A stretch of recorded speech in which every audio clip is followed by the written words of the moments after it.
Welcome to the Nerdstalgic Podcast with your host, the Ginger Bookworm. Nerdstalgic with the Ginger Bookworm. Nerdstalgic with the Ginger Bookworm. Howdy folks, and welcome back to another exciting episode of Nerdstalgic with me, your host Luke. Hope you're doing well, hope you're all good as per usual. And on today's episode, it's a So I Finally episode. So I finally got round to completing Prototype 1 and 2. These are two games that I've wanted to play since they first came out. I never got around to them, never got the chance to play them. So now that I'm an adult and I've got adult money, I could go out and buy them. So I did. I bought them ages and ages ago. It's taken me a long time to get around to them because my backlog of video games it's as long as my backlog of books. It's long and diabolical, and I feel so much shame when I look at them and I buy new games, which I can't help buy new games. But yeah, I bought them and it's taken me a while, but I finally got around to completing them, and I figured might as well talk about them, and talk about my thoughts and feelings. Yes, they might be old games, but I'll be honest, I enjoyed them. They have their flaws, some are good, some are bad. But overall, the two games that I played, I really enjoyed. So, a brief introduction to the Prototype series. Prototype is a open world action adventure video game developed by Free Radical, developed by Radical Entertainment, and was published by Activision. The first game came out in June the 9th, 2009, and growing up, I always quite liked open world hack and slash sort of games. There wasn't many out there, but I always enjoyed like games like God of War, stuff like that, where you were put into a level and you was like, have at you, just go for it, hack slash your way. Like one of my most favorites of that genre was the underrated, criminally underrated X-Men Origins Wolverine that came out a couple of years later after this one. But that was an amazing game. You just played as Wolverine and you just hacked and slashed your way through people, non-mutants, and you just, cut them up. Oh, it was great. You leveled yourself up and more abilities, and bloody gory. It was one of the best X-Men, probably one of the best Wolverine games you'd probably ever get. And that would be a game, if there was ever a chance of a reboot or remaster, would be the one that I want. But I'm going off topic. The point is, I enjoy open world games, especially games where this allows you just to do what you want. And in Prototype, that is basically it. You do what you want. You are playing a character who has these amazing, incredible abilities because of a viral outbreak, and you've got to basically discover what happened, what was going on. And within doing so, the military's against you, so you need to find a way to fight the military. How you do it, you've got your powers, you've got your big blades and claw fingers, and you just rip and tear. It's fantastic. I love it.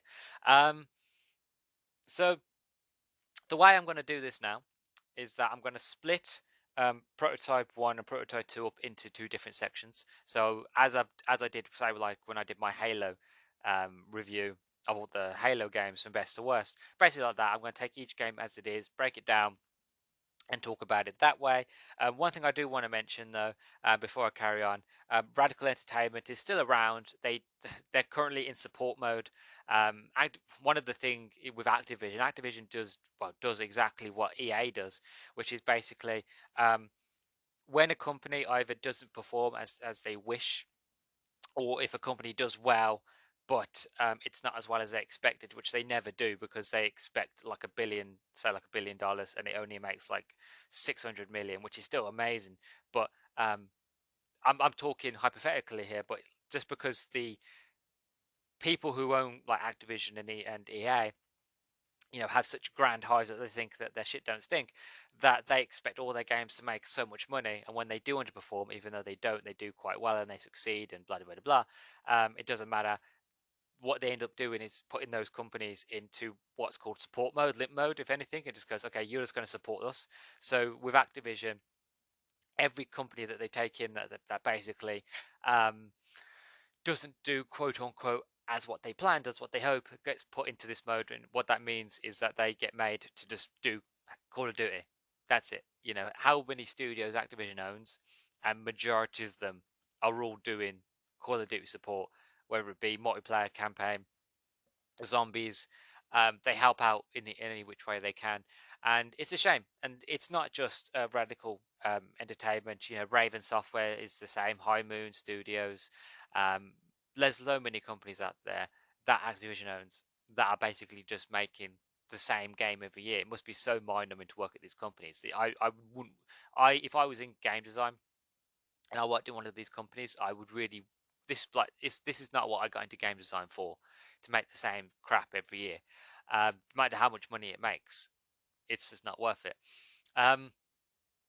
So that's kind of the demise, shall I say, of this sad company, is that they're now in lit mode in Activision. But fingers crossed, now that Xbox has getting close to signing off their deal of buying Activision Blizzard, that the hopes are all these other companies are going to be also taken under the Xbox umbrella. And there's some really good companies, like I mentioned a few, but there's some really good companies underneath the Activision and Blizzard umbrella that are basically just in lit mode at the moment. So if Xbox then takes over and goes, we've got all these different studios, you could come to them and be like, okay, what's your original idea? What game do you want to make next? And that doesn't just mean more games for Xbox in terms of exclusives with these companies, but also it just allows them to flourish. So I do hope that when Xbox finally takes over Activision, that they can put companies like Radical basically say, what you got, wow us. And then we can get all these new companies and all these new games, because that's why it feels like nowadays you see the same companies make the same games every year. Is because when I was younger, it seemed like there was a new game almost every day, constantly, just so many companies out there doing new games. And then obviously all the other big companies started buying up the smaller companies, and then the smaller companies were basically put into limp mode, as I say. So hopefully, fingers crossed, with this whole sort of venture that Microsoft's going into, that companies like Radical can come out and wow us, and hopefully get another prototype, or maybe do prototype but not call it prototype, do something else, or prototype reboot, or blah blah blah. Like, fingers crossed. But I just wanted to highlight that here, just to let anybody know who hasn't heard of the company, and the reason why you haven't heard of the company is because they're in lit mode. But fingers crossed, we can see a bit more of them in the future. But that being said, it's time to talk about Prototype, the series that they're mostly known for. To us, it's a series that I know them for. I don't think I know any other game that they have done. I did actually have a look at what other games they've done. I think it's just Prototype. But when I looked into it, I found they actually made some pretty good bangers. Obviously, they're mostly known for Prototype. Like, whenever you say Radical Entertainment, the first people are going to say is, oh, the Prototype guys. But actually, they made The Simpsons Hit and Run, which is a classic. They did the Scarface game, The World Is Yours. The Incredible Hulk, they did a game with Incredible Hulk. They did Clash of the Titans, the first one. They did Crash Tag Team Racing, Crash Mind Over Mutant. They actually did the Hulk, the original early 2000s Eric Bana Hulk movie game. They did a Jackie Chan game. They did Simpsons Road Rage. They did a Beavis and Butthead game. They did a Wayne's World game in 1993. They did the Monsters Inc. Scream Island. So they've done some pretty great games. Apparently they worked on Destiny, the first Destiny 1, which doesn't surprise me because that being under Activision and all. But I would say overall, out of those, mostly known for Prototype, I didn't even know they made Simpsons Hit and Run. So even though that one's a very popular, well-known nostalgia game, it's not something that would come straight to mind whenever I heard, the company's name, Radical Entertainment. But that being said, let's talk about their most important game, shall we? Let's get on with it, because I've rambled enough, I've waffled enough. Let's time to get into it, shall we?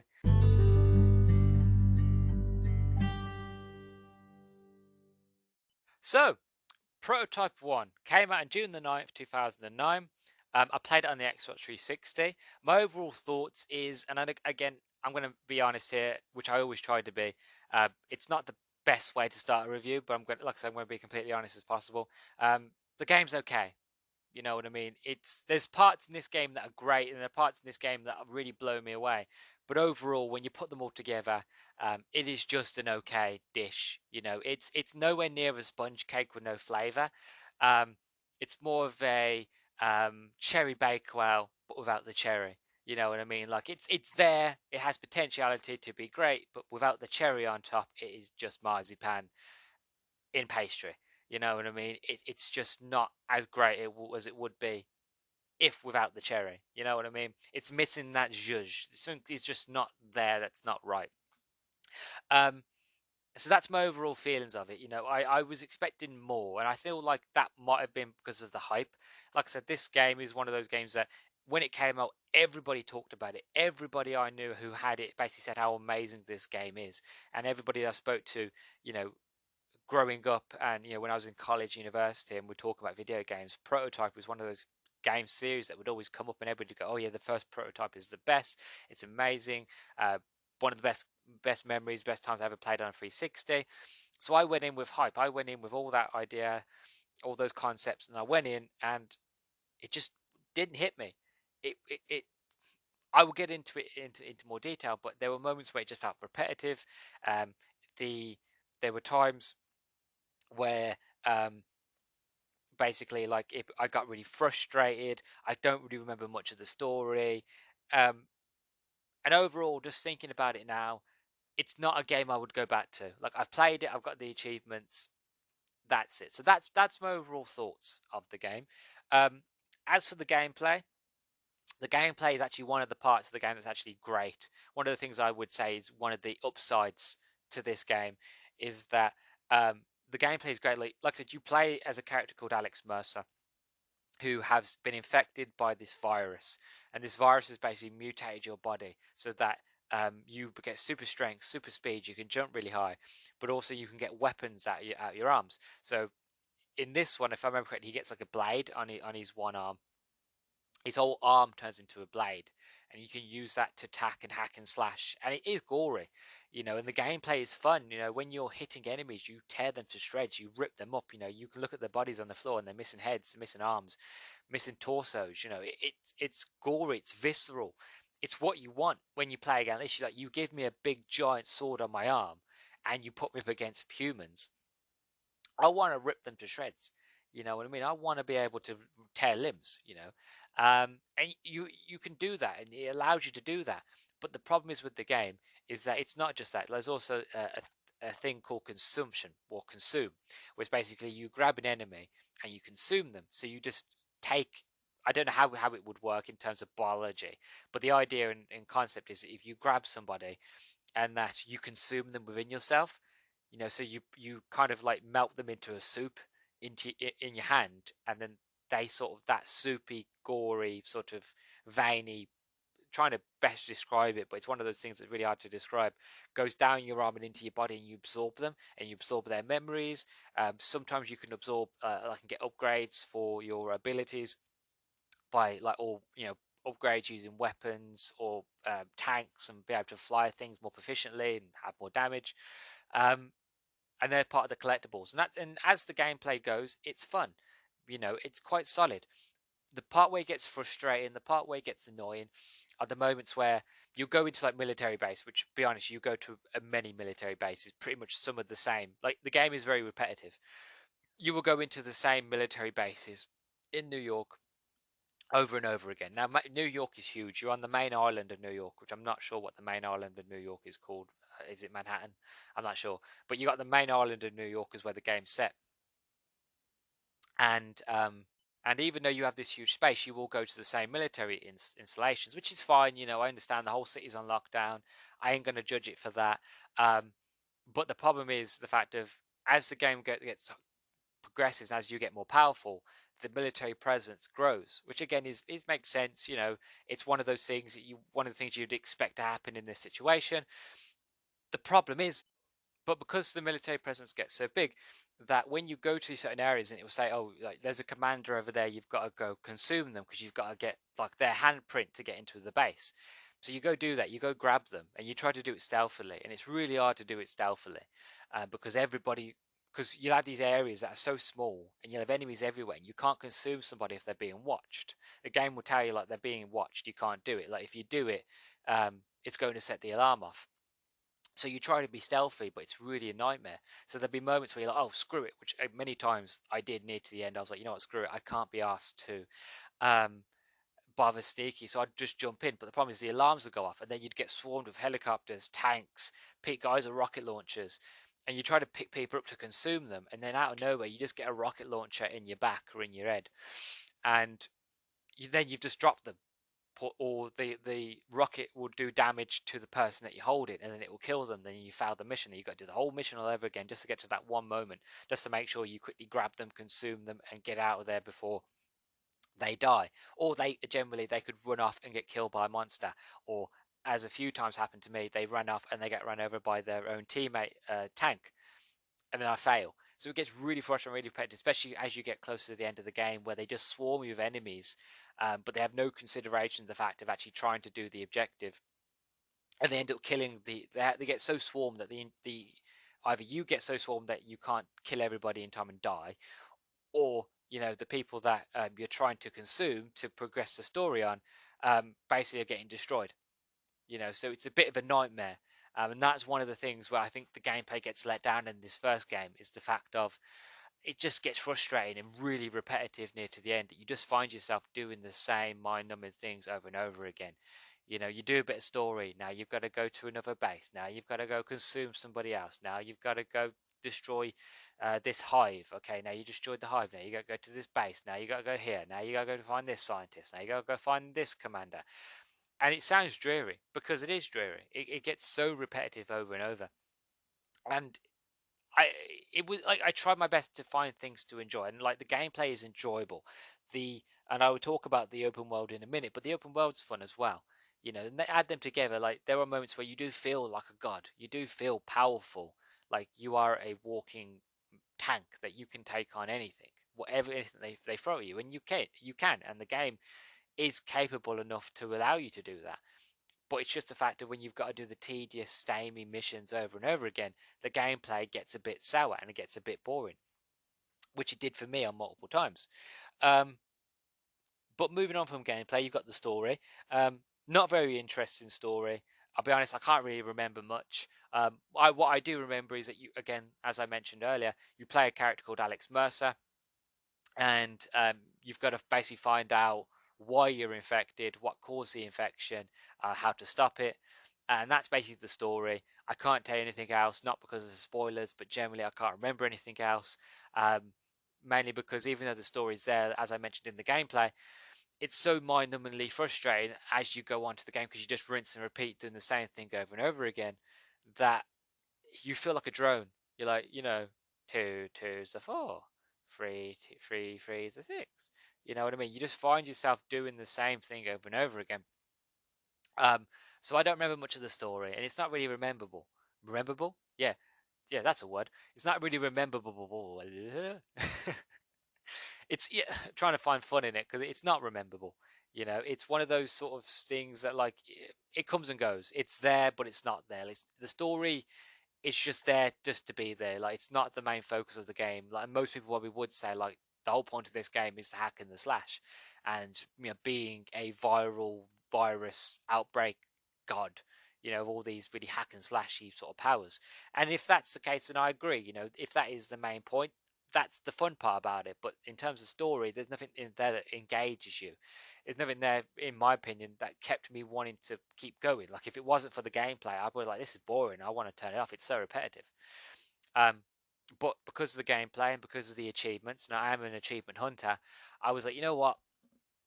I'll sit through it. It's boring, yes, but it gets repetitive, but the gameplay is fun, and that's what kept me playing. Also, as well as the gameplay, and even though the story wasn't so great, the open world was fantastic. As I mentioned, you're in New York, and an amazing recreation. Obviously, the graphics aren't great because it's on 360, but it is an amazing recreation of New York, of the main island of New York. And the traversal's fun. Like, you can run up buildings, you can jump from building to building, you can glide, you can upgrade it, and you can run really fast like the Flash through the streets, or you can have like a Hulk super jump, and you can jump really high and latch onto buildings. That part's fun. The open world is built for this traversal. Like, you don't, like, there's no driving or cars or anything like that. It's literally like you run and jump and glide from area to area, and that can be boring when you're on such a big map. But it's done so well that because of the gameplay and because of the powers you get given, traversion is made fun. You know, you can jump, you can see a helicopter fly past, and you can climb up a building and jump on that helicopter and hijack the helicopter, and you can fly that helicopter then to destinations, or you can use the weapons on that helicopter to take out bases, so you don't have to do it by hand. So the game is quite versatile. You know, the gameplay itself is versatile. It allows for these things. Granted, like I mentioned, I'll keep bringing it up because it's true. It does get frustrating having to travel, even though it's fun. It does get frustrating. The concept of like, oh, you were just at that location, but you told me to go over here to start a mission, and now you're making me go all the way back to that location, even though I was just there. You know what I mean? So that part kind of gets in your nerves at times. But as I mentioned, and like I said, I know I keep repeating myself, but the gameplay is what holds this game up, in my opinion. If it wasn't for the gameplay, I don't think like this game would do as well as it is. I don't think it'd be remembered as much as well as it is, because it is just repetitive. It's just forgettable. I don't remember much of the story. The only reason I remember the main character's name is because he has a very prevalent role in the sequel. That's the only reason I remember that character's name, because I enjoy the sequel so much, which I will get onto the sequel in a minute. But my overall rating for Prototype 1 is a 6 out of 10. It's good, but not the best game. You know, as I said, you know, there are parts, the gameplay makes up for most of those points. You know what I mean? It's the gameplay that adds everything together. And now for most people, that's enough. And granted, usually for me, I am a more gameplay focused. Like, you can have a crap story, but if the gameplay's there, then I will enjoy myself, which is true for this. You know, the gameplay's there. That's what kept me going. As I mentioned, yes, it does get a bit frustrating at times, but the gameplay is quite solid, so I enjoy it. Where it loses points is the frustrating parts, is the story parts, are the parts where I should care about Alex, I should care about, you know, the characters you meet, but I don't. I don't really care about the outbreak. I don't care about the virus, about stopping it or curing it. I don't care, you know, even though you've tried your best to make me care, I just don't.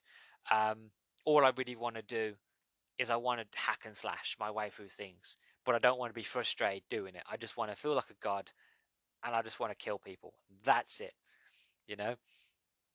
So on the main overall rating, 6 out of 10, good but not great. As I mentioned, it's a cherry bagel without the cherry, and actually, I would even go as far as to say it's the cherry bagel without the cherry and without the strawberry filling, without the cherry filling. It's just the marzipan and the cake bit, you know. Um, as for the gameplay and the hack and slash part, I'd give that an 8 out of 10. So overall, I would say, you know, it's 6 out of 10 overall. But I rated the hack and slash on its own, because I feel like even though the overall package is a 6 out of 10, I feel like the hack and slash is such a good part of it that I have to rate that separately, because again, it was a separate enjoyment. It went from enjoying the story to being like, this story's crap, I'm just going to focus on the gameplay. So it became a separate entity to me near to the end. So on its own, the hack and slash part is an 8 out of 10. But that's Prototype 1. Like I mentioned, it was meh. You know, to me, it wasn't memorable. Like, if I had this game back in the day, maybe in the 360 era, 2009, because the games that came out in 2009 were... So you had the likes of Call of Duty Modern Warfare 2, Batman Arkham Asylum, Uncharted 2 Among Thieves, Halo 3 DST, Dragon Age Origins, Resident Evil 5, Assassin's Creed 2, Infamous, Borderlands, Left 4 Dead 2, New Super Mario Brothers, X-Men Origins Wolverine, which I mentioned earlier, which was another hack and slash game, came out in the same year. I thought it came out a year after, 2010, but that, I think, out of those two, the hack and slash genre for 2009, I would rather play X-Men Origins Wolverine. Maybe one day I'll do a video on that one. You got Brutal Legend, Bayonetta, Grand Theft Auto Chinatown Wars, Ghostbusters the video game, perfect game. Fear 2, Project Origins, Marvel Ultimate Alliance 2, Halo Wars. I could go on. There's like Angry Birds came out that year. League of Legends, Wheelman, Harry Potter, Half-Blood Prince, Wolfenstein, Killzone 2. I could go on. Like, there was a lot of games that came out in 2009. And as we all know now, with hindsight, a lot of these were classics and a lot of these were amazing games. 2009 was a great year for gaming. And if I had played Prototype in 2009, I think I would have enjoyed the hack and slash part. But considering in 2009 I had X-Men Origins Wolverine, I think I would much rather play that game for my hack and slash. I wouldn't be disappointed with Prototype. It's just more the fact of if I had the choice between the two, I think I would play less of Prototype and more of the X-Men, in my opinion. But that's my opinion. You know, you might feel differently. This might be the best game you ever played, or you know, the nostalgia of this game when you played it when you was younger, and is what's driving you on, for making you feel like it's good. But playing this in 2022, um, it's not as enjoyable as the hype led me to believe. But you know, it is what it is. It's an old game. These things happen. So, let's move on to Prototype 2 now, shall we? The better game, if in my opinion.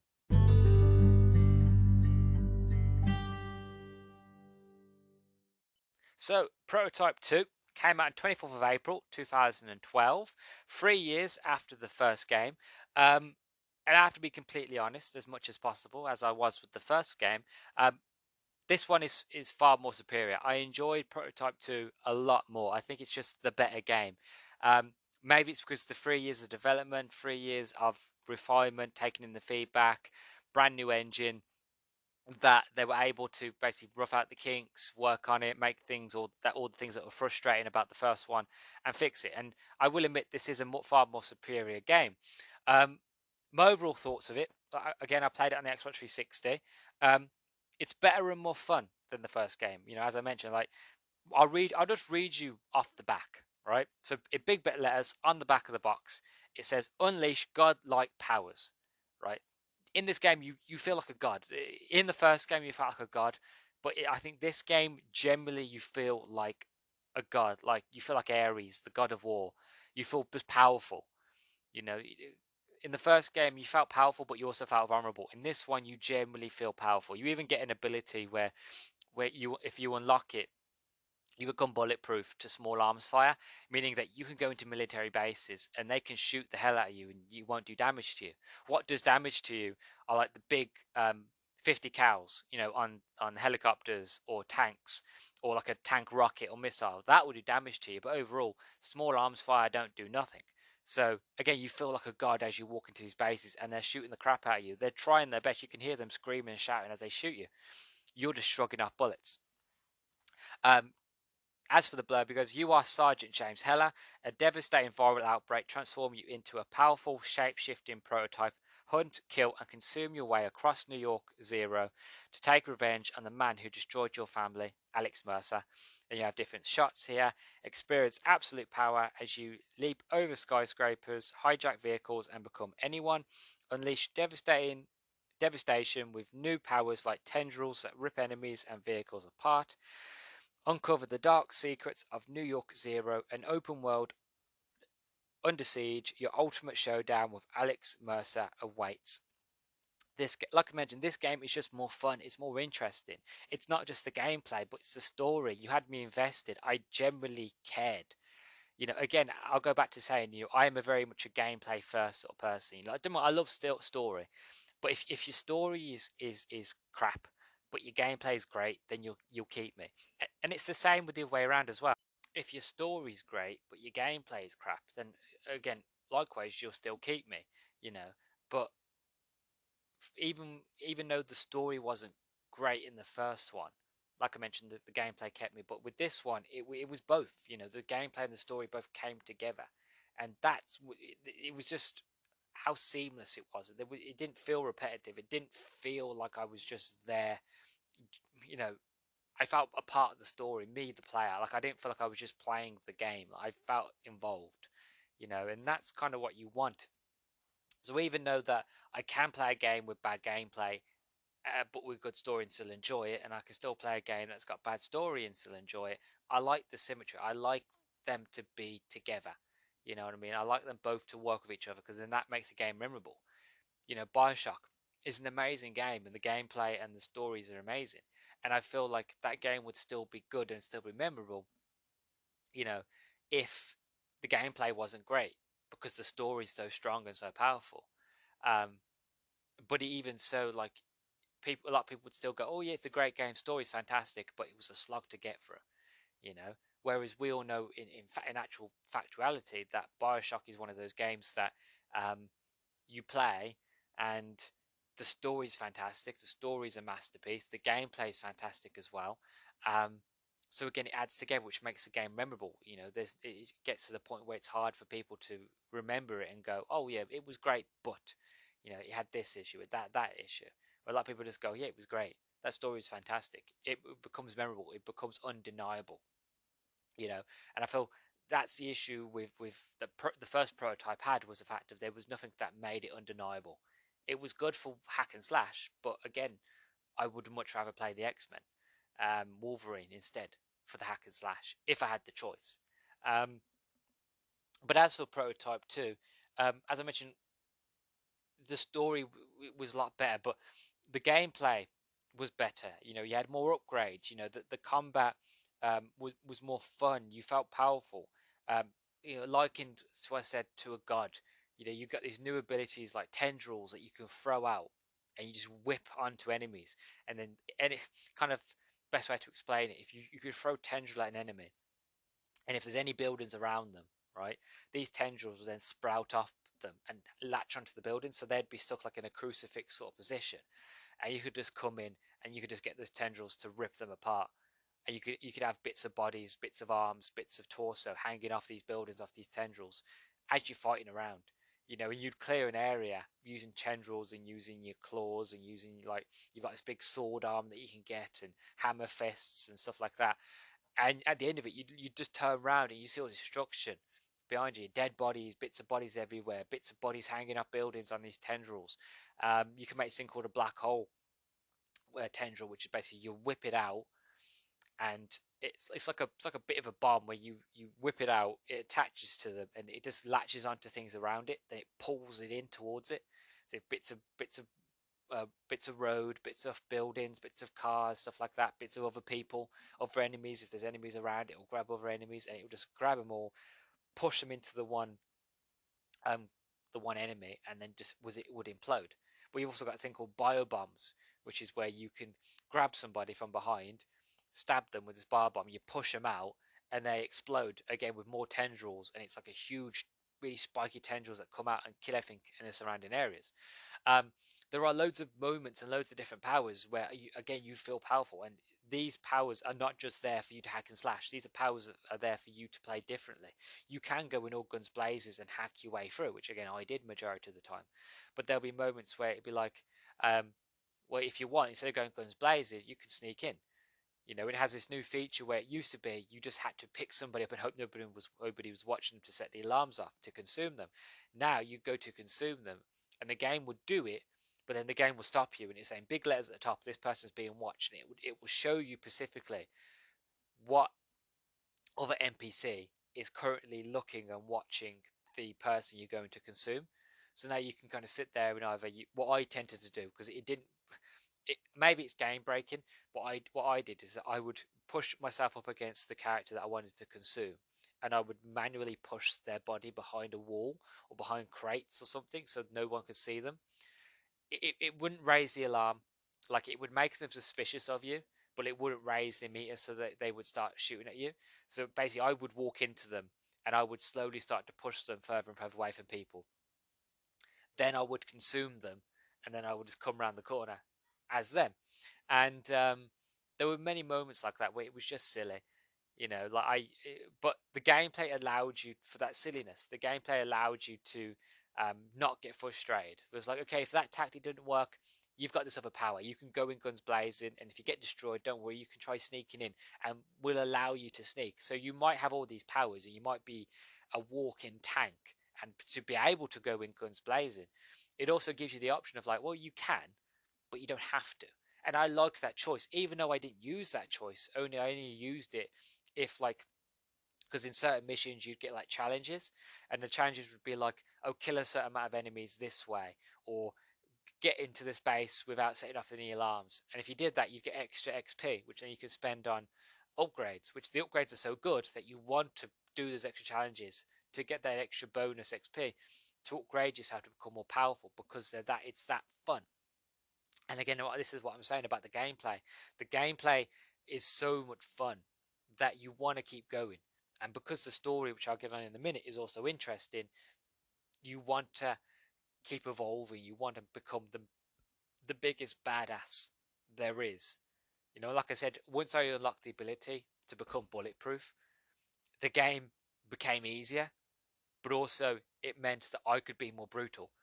That I didn't have to worry about them getting all their machine guns and shooting at me and making sure I take out them first.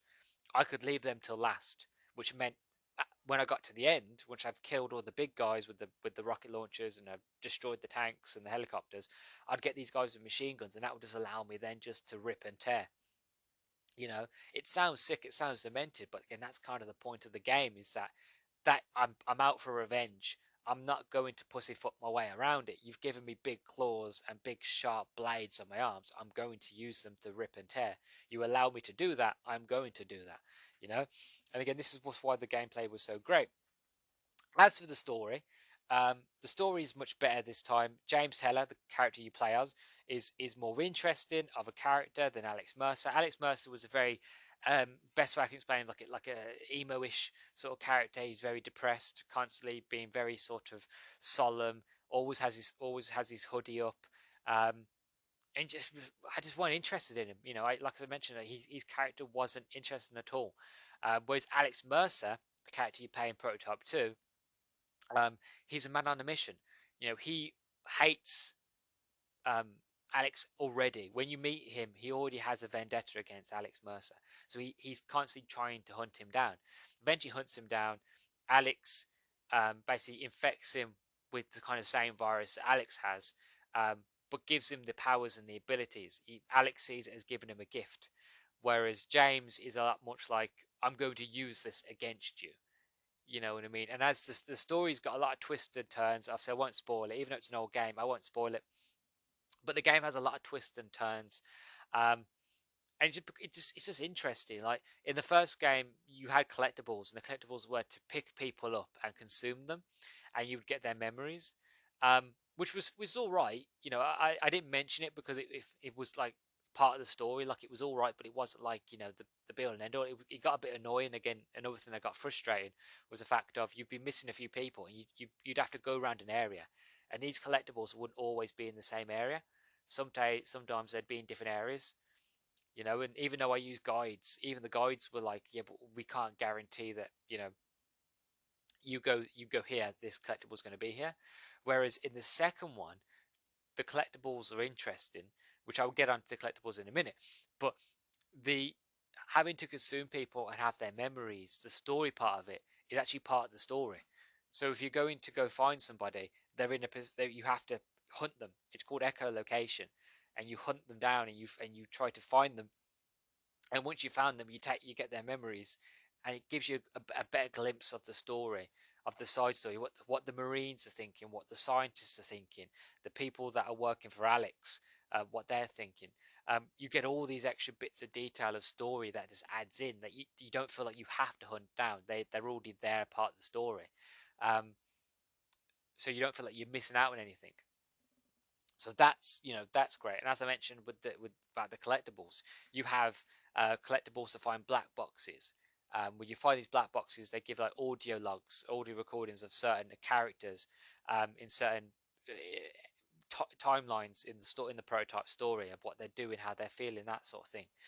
So it adds on to the story there. But one of the good things about these collectibles is that if you find all the collectibles in one area, you get new powers. So you get predator powers, which upgrades your brutality. You get survival sort of grades. You know, you can become bulletproof, and you can get locomotion, it's called, and you can upgrade your traversal speed. How fast you run, how fast you glide, how many times you can air dash, how far you can jump.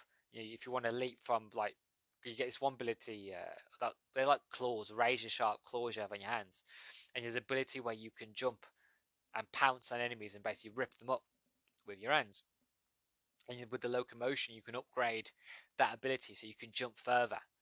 And still be accurate. And so it adds to the game. You want to find these collectibles because it makes you more powerful, and because it shows you more of the story. it shows you more of the world. So again, it's that symmetry. It's the gameplay working in tangent with the story. The narrative and the story are working close together to keep you interested. That's basically what it should be. Them working, once they work together, that's when you are interested. And that's where you want to go out and find the collectibles. That's where you want to go out and you want to do all the challenges and you want to do all the extra things. Because normally you wouldn't want to do that in a boring game. Where if the gameplay is good, but the story's crap, or vice versa, you're less likely wanting to do those extra things because one of those two things are failing. But when they're both working together, you want to spend your time. You want to lose yourself in this world. You want to spend hours and hours in this game, even after you've completed the campaign, to keep playing. And that's how I felt with this one. Is the fact that even though I completed it and I found all the collectibles, and I'll be honest, I did turn it off, and I won't go back to it. But that doesn't mean I didn't enjoy it. It was just more just the fact that I've got loads of games, other 360 games that I've got to play and get through. But if I had played this back in 2012, more than likely I would happily go back and do all the challenge modes. I didn't complete all the challenge modes, but I'd happily go back and do the ones that I missed. When you complete the game, you get brand new harder ones that unlock. So there's still, you've got the extra stuff that go, yeah, you know what, I want to get more powerful, I want to get more upgrades. Yeah, I'm going to stay and I'm going to play this game a lot more. So that's where that came from. Like I said, the story and the gameplay is all a lot better. The open world, way more improved, way more fun. You can tell they were using a brand new engine. The everything looks better. Everything looks more detailed. One thing that I was amazed about this game, absolutely blown away about this game, which I have no idea how they managed to do it on an Xbox 360, because we all say today how great the Xbox One X and how the PlayStation 5 is, how that you can get a game and there's hardly any loading screens. So when you put the game in the disc or you load it up from digital, how quick you are put into the gameplay. Or you've got quick start with the Xbox, how you can basically put a game in, even if you've completely shut your console down, how when the console boots back up, you can press that game you were playing. Instead of having to go through loading screens, you get put straight into where you was. Right? We all see that as a modern technical marvel, how powerful consoles are, right? I booted up Prototype 2, okay? Again, old game, as you would expect. It still has the loading screens to get you into the main menu, which wasn't that long at all. Like, granted, like, it wasn't that long. So you got to the loading screen, got to the main menu, and usually you'd press start, you'd press resume game, and you'd go into another loading screen, and you'd wait a bit, and then the game would load in. Almost none of that. Basically, you'd press start, and the game would just start straight away. Like, there would be no loading screen. You'd instantly zoom into the world. I have no idea how they did it. I have no idea how they achieved it. I have never seen a 360 game do that ever. Like, I was so used to 360 games having loading screens, and that was one of the things that I loved and amazed me about Xbox One and upgrading, was the fact of loading screens are smaller because the console's more powerful. You got so used to loading screens with 360 that you never questioned them. But I don't know how they managed to this game to be load so quickly, especially how detailed the world is and how much stuff goes on in this world. It just amazed me how they managed to do it. I'm still in shock. I have no idea how they managed to do this with this engine, and it kind of makes me sad knowing that they now just doing Call of Duty, because if they can with, and yeah, it just makes me sad. It just makes me sad knowing that Radical Entertainment are now just doing Call of Duty games. Like, if they've got the ability to do this with a 360 game, do this much detail with their engine, and have it load so quickly. Just think what they could have done with like Xbox One and Xbox Series X and PlayStation and so on and so forth. What they would have been able to achieve. It's a shame, really, but it is what it is. But like I said, the open world, incredibly detailed. There was never a moment where I felt like it dropped in quality. There was never a moment where the graphics wouldn't load. Everything just ran seamlessly in this open world. And also the fact of, with the traversal and with the upgrades, again, like I said, the symmetry coming into effect, the traversal was made a lot more fun. Like, again, even though you still had to go from point A to point B, it wasn't boring. It never got tedious because I felt powerful, and because I could upgrade myself to get faster and stronger and have more air dash, and because it basically it wasn't one big map. It was 3 little areas. You had like the yellow zone, the green zone, and the red zone, and each zones weren't huge. So the locomotion I could get from one area to the next very quickly. And you'd only ever go from one area, so you do all the missions in, say, like the yellow zone, and then it would move you over to the green zone. You do all the missions there, and then you move on to the red zone.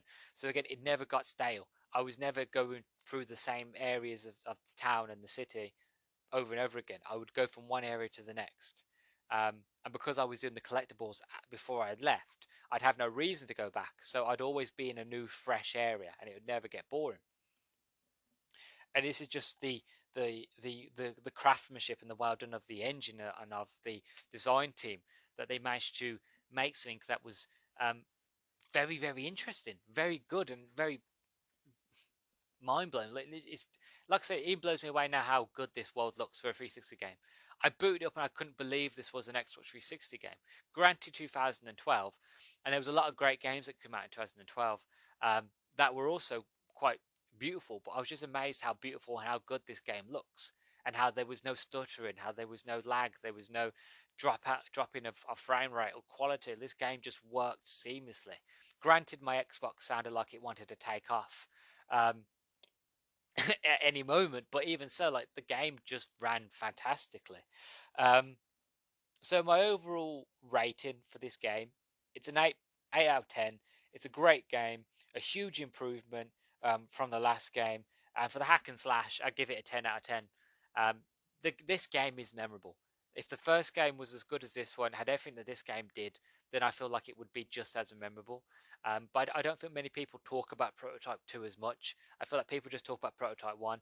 Maybe that could be the fact of not many people played Prototype 2, or it was just the fact of, because Prototype was the game that, in a lot of people's opinion, changed everything. You know, was the game changer.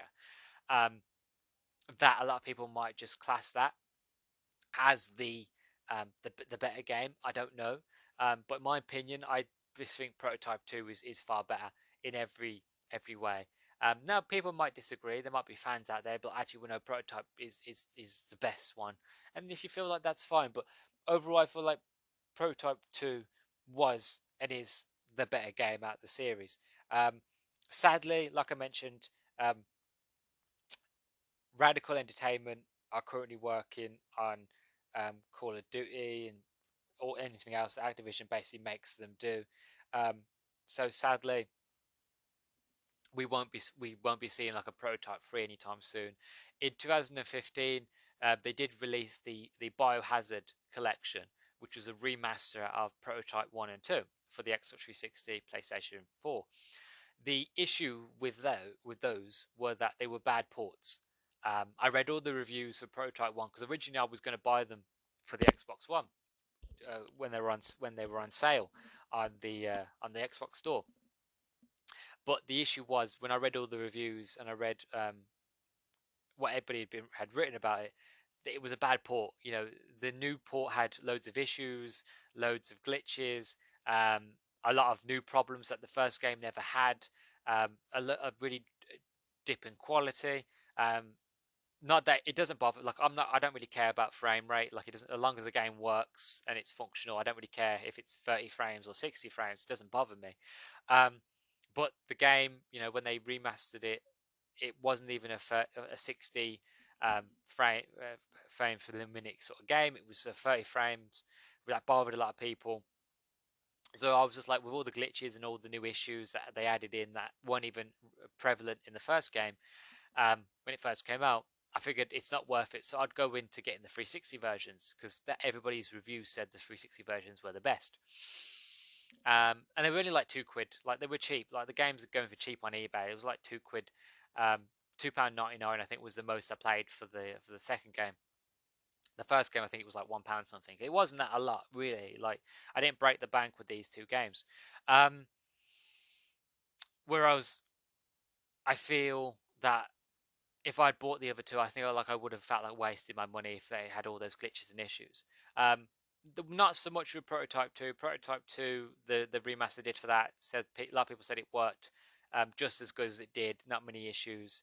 But I figured might as well get the both two for the Xbox 360. But even so, would I have liked to see a sequel? Yeah, I would have liked to see a Prototype 3, mainly because Prototype 2 ends on a cliffhanger that probably will never be resolved. which is not, well, it's not fine, but it is fine because, again, it's 2022. A lot of time has passed. If they were going to make one, it probably would have been made. Activision, being Activision, they like in money, could have done it, but the problem is they put all their chips in the bag for Call of Duty, and that's all they really do now. So it is what it is. Probably will never see another prototype, but that's fine.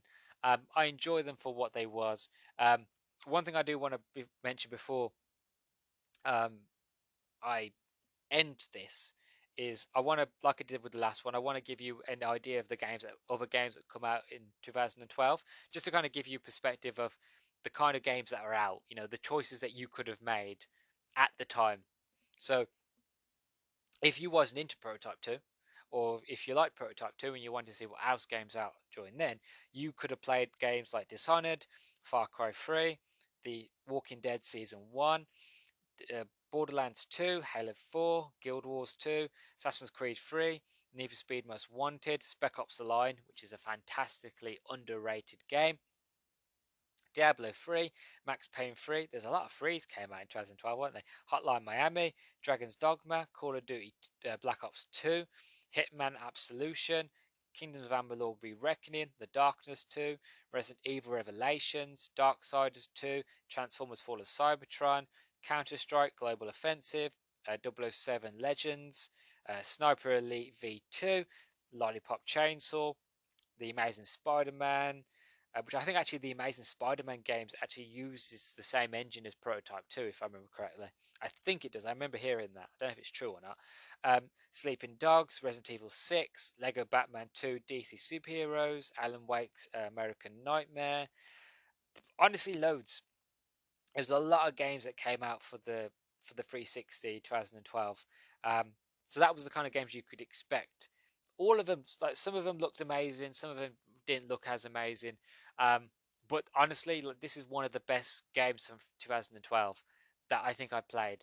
Because I played majority of those games in that list, and they all have their quirks. They all have different art styles, and they all look great. But generally, I just couldn't believe how great this game looked and how quick this game loads. All the other games felt like they loaded for ages, but this was an open world game. It had a lot of heavily detailed, well, highly detailed for the time, levels and worlds, the character models and the destruction. Like when I say there was literal destruction. There was a lot of these things that would probably kill a CPU and bring down the quality as the as the console tried to run the gameplay. So it would basically get the graphics and would lower the graphics, lower the frame rate, so it could get through, so it could process it. I never had that. I never had any stuttering. I never had any think like that. This game, I feel like it was a technical marvel for, like, it was taking the 360 and like, this is what the 360 can do. This is the power you can get out of the 360. You could tell it was pushing it. Like I said, my Xbox sounded like it wanted to take off. Now again, that could be because of its age, or because of this game being so technically marvelous. But yeah, Prototype 2, absolutely fantastic game. I highly recommend it. Like, you can play Prototype 1 if you want, again, but I wouldn't recommend going through it. It's not that fun. It's not that, if you're a completionist and you want to play through the not trilogy, but the two games, then fair enough. But I would say play Prototype 2. It gives you a good recap of Prototype 1, and it tells you all about Alex Mercer, everything that you really need to know and care about in terms of Alex Mercer in Prototype 2. So yeah, it's a better game, a lot more far superior game. So yeah, that's my review for Prototype 1 and 2. Hope you enjoyed it, and time to go to the end now, shall we?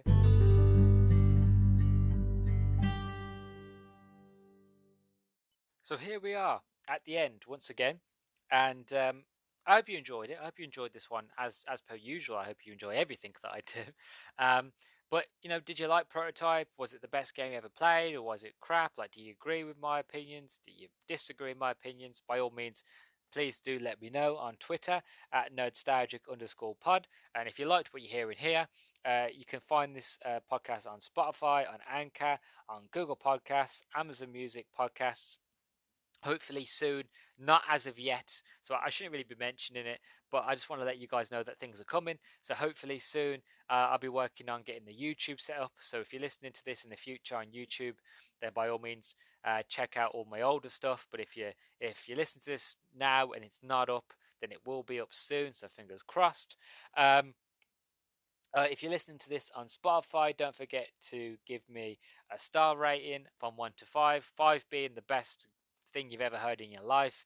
1 being completely crap and I disagree with everything you've just said. If that's how you feel, by all means, that's completely fair. And yeah, so let me know what you think. Like, this is an old series and I want to do more of these. These are 2 games that I wanted to play when I was younger, and now that I'm an adult, I get the chance to play them, and I'm kind of glad that I didn't play Prototype 1 when I was younger, because I feel like I would have been disappointed. But I would have really enjoyed Prototype 1 when I was younger, and obviously now being 24, being an adult, I enjoy it just as much now. So yeah, so as always, thank you for listening to Nerdstalgic Podcast with me, your host Luke, and as always, I'll catch you in the next one. Okay, guys. Bye-bye.